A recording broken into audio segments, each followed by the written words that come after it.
হারিয়ে যাচ্ছে শিল্পী পাখি বাবুই। আগের মতো আর এই ছোট পাখি দেখতে পান না গ্রামগঞ্জের মানুষ। তারা বলছেন বড় গাছ কমছে, সঙ্গে কমছে বাবুই।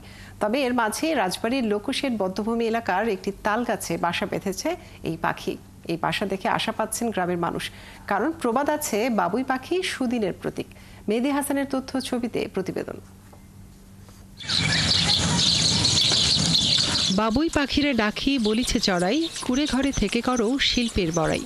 কান্তকবি রজনীকান্তের স্বাধীনতা শোক কবিতায় চড়াই আর বাবুইয়ের এই তর্কাতর্কি মনে করিয়ে দেয় বাবুই পাখির বাসা বানানোর দক্ষতা। মাঠের অলরাউন্ডার আমি, আর ঘরের অলরাউন্ডার টাইলক্স।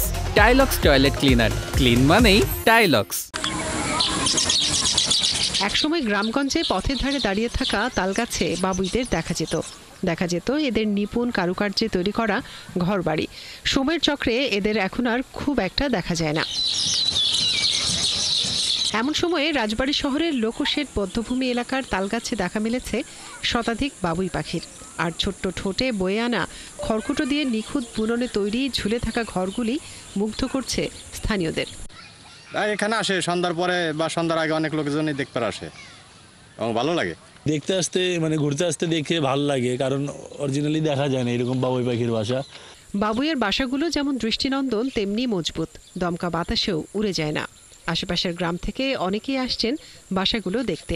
আমাদের এই এলাকাতে লোকশেড এই বধ্যভূমি এলাকাতে একটা গাছে এই বাবুই পাখি বাসা করেছে। প্রতিদিন বিকালে সন্ধ্যায় অনেক লোক দেখতে আসে। প্রচুর তাল গাছ ছিল, এখন আসলে এই তাল গাছগুলো বিভিন্ন লোকজন কেটে ইটভাটা সহ বিভিন্নভাবে বিক্রি করছে, বিলুপ্ত হয়ে যাচ্ছে এই তাল গাছ।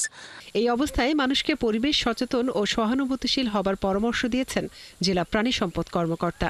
এদের যদি বসবাসের যে জায়গাটা, আমরা যদি তাদের কোনো রকমেই ব্যাঘাত সৃষ্টি না করি, উপদ্রব না করি, তাহলে তারা সেখানে নিশ্চিন্তে বসবাস করবে এবং তাদের বংশ বিস্তারের মাধ্যমে এই পাখির যে বিলুপ্ত হতে যাচ্ছে সেটা থেকে আমরা পরিত্রাণ পাবো। ছোট্ট বাবুই পাখি বাসা বাঁধে শুধু তাল গাছেই, তাই এদের বাঁচাতে পথের ধারে কিংবা জমিতে বেশি বেশি করে তাল গাছ রোপণের পরামর্শ পরিবেশবিদদের। মনিরা কাজরি, ৭১।